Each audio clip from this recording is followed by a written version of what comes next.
suis malade, complètement malade, comme quand ma mère sortait le soir.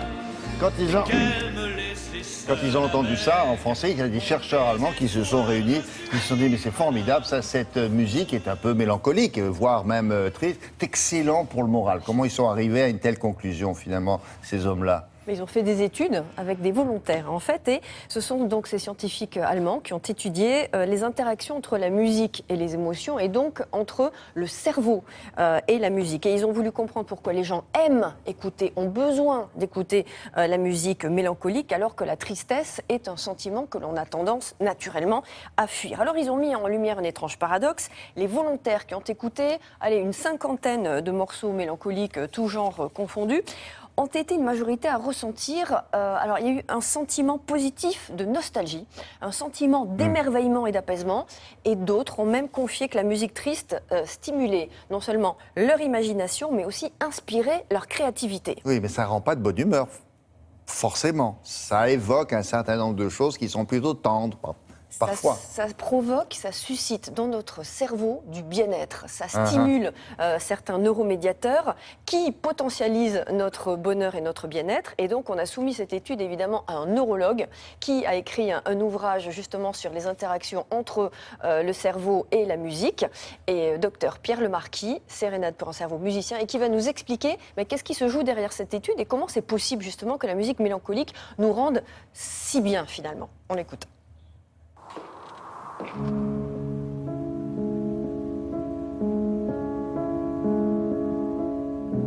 Vous aimez la musique, donc vous avez des fois senti des frissons ou même la chair de poule en écoutant de la musique. Si vous écoutez de la musique joyeuse, vous avez envie de danser, de taper dans les mains, de chanter. La musique triste, vous n'avez pas envie de bouger, c'est de l'introspection et vous pouvez avoir le grand frisson qui vous mène au sublime ou en tout cas qui vous détend.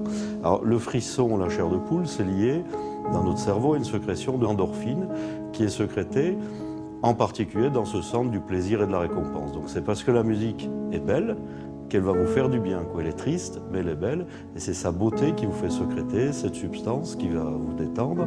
Donc il y a déjà un phénomène chimique qui explique ce paradoxe.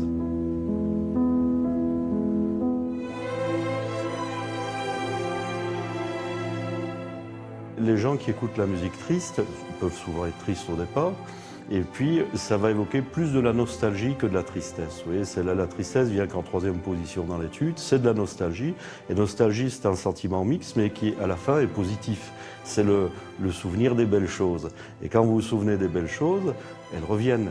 Donc vous les vivez à nouveau, et donc vous vous rendez compte que vous avez fait des choses intéressantes, qu'il pourra y en avoir d'autres. Enfin, ça vous fait du bien de les revivre.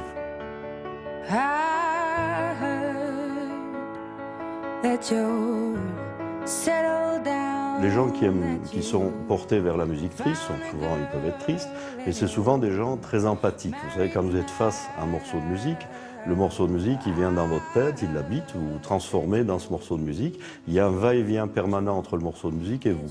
C'est-à-dire que le morceau de musique, c'est comme si vous aviez quelqu'un en face de vous. C'est-à-dire que vous n'êtes plus tout seul. Souvent, on est triste quand on est seul.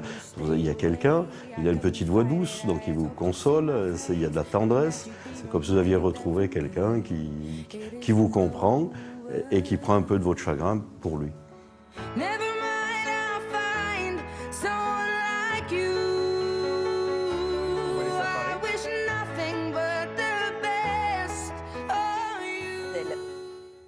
Adèle, pas mal ça. Adèle à Paris en noir et blanc.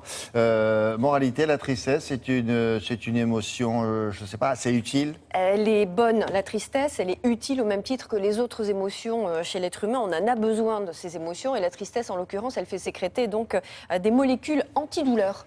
Molécules antidouleurs, les endorphines, qui mènent à la sensation de repos, à la sensation de bien-être. Et la tristesse permet aussi l'introspection qui entraîne la créativité. C'est l'introspection qui nous permet d'être créatifs. Et il y a un autre point intéressant qui a été souligné par les scientifiques, ce sont les personnes au profil émotionnel instable qui sont les plus sensibles aux mélodies tristes. C'est-à-dire que des gens qui, sans arrêt, écoutent de la musique mélancolique et que de la musique mélancolique, auraient un profil émotionnel beaucoup plus instable que les autres. C'est ce qu'a révélé également cette étude de scientifiques. Donc quand on va voir la pêche, scandinaves. la compagnie créole, c'est pas suffisant. C'est bien de mettre de temps en temps sur la Barbara. Ça fait écran un peu, ça fait illusion, la compagnie D'accord. créole. Merci, à tout à l'heure.